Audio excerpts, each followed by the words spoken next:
And now they run it. And this is Tyjae Spears with a crease. Spears has the sideline, and he breaks loose. 20, 10, touchdown Tulane. Third down and 8 Southeastern. They rush 5. Kelly over the middle for Kovacs, and he's got him for 6 more. A bullet from Cole Kelly. And all Southeastern at home, 30-0 early in the third. Welcome to Hammond, Louisiana, as we roll along with the first round of the NCAA FCS Football Championship. It's the Southeastern Louisiana Lions out of the Southland Conference, playing host to the Florida A&M Rattlers out of the SWAC.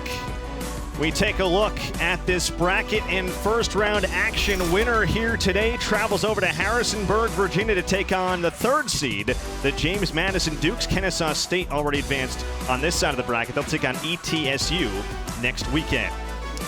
And with that, we welcome you inside Strawberry Stadium alongside LaDarren McClain, Jack Benjamin on hand. This is a fun matchup. FAMU, first playoff appearance since 2001. They've won 8 straight games. And Southeastern, meanwhile, second time hosting in 3 years. Top offense against the top defense. Something's got to give. Yeah, it's a juicy matchup, and I'm really interested to see how these two strengths will play out here this evening. Well, as far as the offense goes for Southeastern, they're tops in many categories. And the reason why is this guy, Cole Kelly, reigning Walter Payton Award winner. He may win it again this year. You know, this guy has been absolutely sensational, but he's got a tough test against this dark cloud defense of FAMU. A defense led by Isaiah Land at the defensive end spot, a guy who has 19 sacks to lead the country.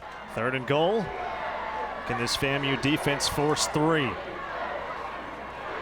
Kelly buying time. Little shovel pass. Teron Jones. 20 straight for Southeastern to start here in round 1 of the FCS Championship. They're 2 for 4 on 3rd down. McKay has missed 3 of his last 4 throws. 4-man rush. Time to throw. Lofts it, picked off. Jack Henderson's got it. Falls forward near the 40. And this Southeastern defense, which picked off 16 passes in the regular season, 6th most in the FCS, has another, and they are in business up 14.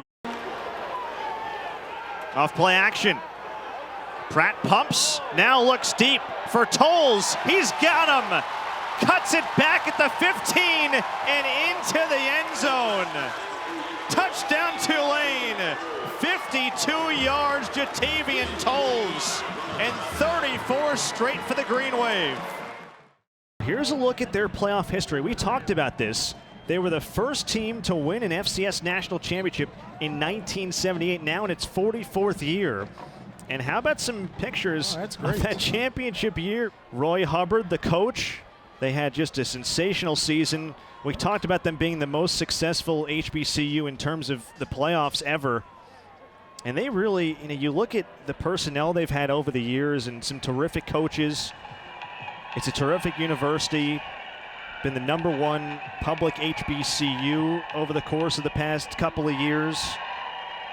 Look, this program's got a lot going for it, and you think about how special this is for Willie Simmons and his team to be back in the playoffs first time since 2001. It wasn't lost on him. He's a guy who grew up in Quincy, Florida, 30 minutes or so from the stadium. His family went to HBCUs. His family were Rattlers.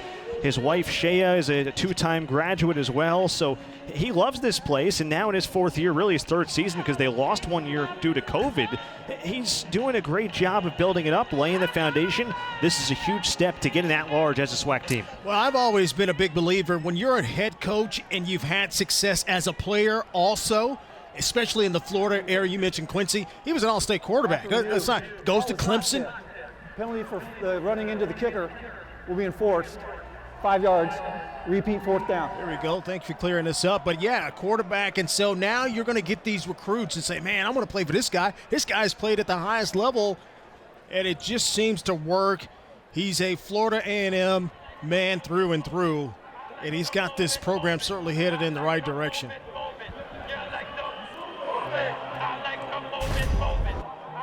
So they thought initially the ball was tipped, but it wasn't. So you get the running into the kicker call. Now that's not an automatic first down because it was 3rd and long. They move it to a 4th down and short. Southeastern still in their own end will punt. So that's ultimately the distinction here. So Austin Dunlap, who actually punted 4 times, a season high last week against Nichols, has only punted 21 times all year.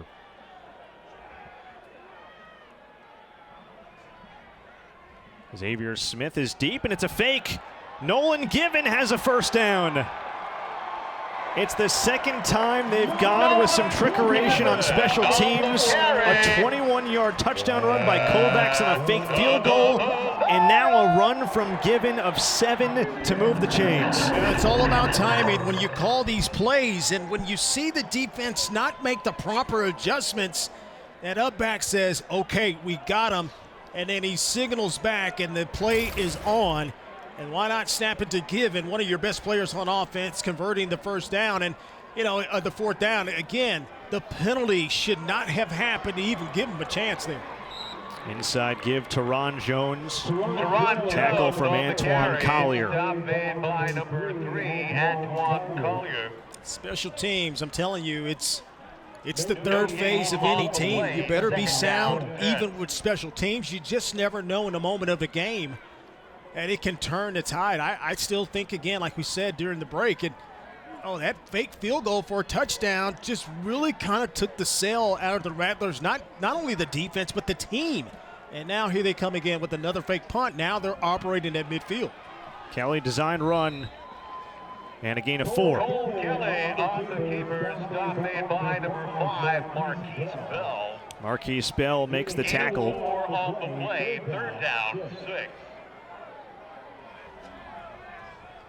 Those are some pretty good numbers on 3rd down. He's highly efficient. It's just incredible as many times they throw the ball. And, I've always thought, throwing the ball on 1st down sets up their mode and keep you ahead of the chains. But he's just so good no matter what the down and distance is.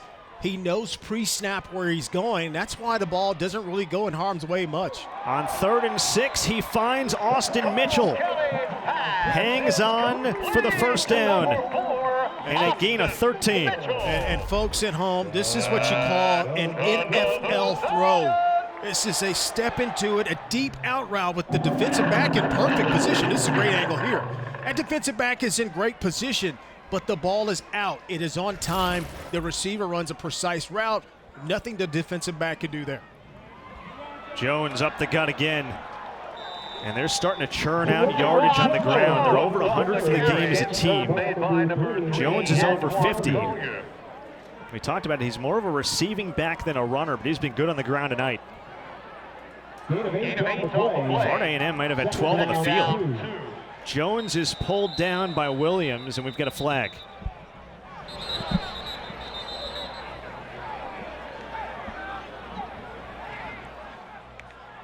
There was some confusion on the Florida A&M sideline there with the personnel. Yeah, and that's the one thing that they've been really good is communicating, talking. Substitution infraction. Defense. 12th man did not run the field. 5-yard penalty.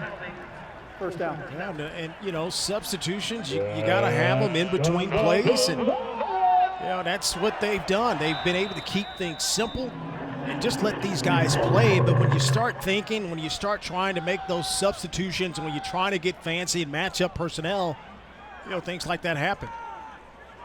7th penalty for FAMU today. Austin Mitchell off the jet sweep is hit out of bounds by Marquise Bell.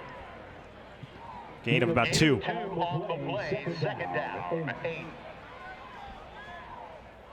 Part of the problem for Florida A&M, they're not getting stops, or when they do, they're struggling or they're making a mental mistake, LD, but these drives are taking so long. They're just eating up clock. That's a lot of plays for this defense to be on the field, and when you're chasing the entire game, that will wear on you, especially the secondary, and the pass rush hasn't really got there much.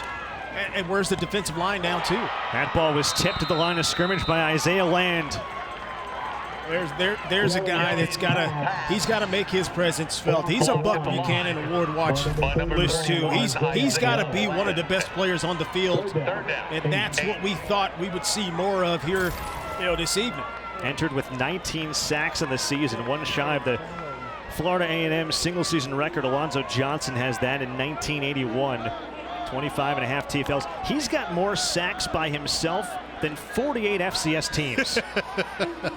My favorite stat. It's crazy. 3rd down and 8 Southeastern. They rush 5. Kelly over the middle for Kovacs, and he's got him for 6 more. A bullet from Cole Kelly. And all Southeastern at home, 30-0 early in the 3rd. And it's just so frustrating to a defense. I think they defended this well. And it's just the effort. It's just the quarterback putting it where his receiver can make the play. And Kovacs, that's a fantastic catch right over the top of Antoine Collier, who was in great position. 3rd touchdown pass for Cole Kelly. 41 on the season. Extra point, Mateo Rengifo is good. 11 plays, 65 yards. 31-0 Lions rolling toward the 2nd round.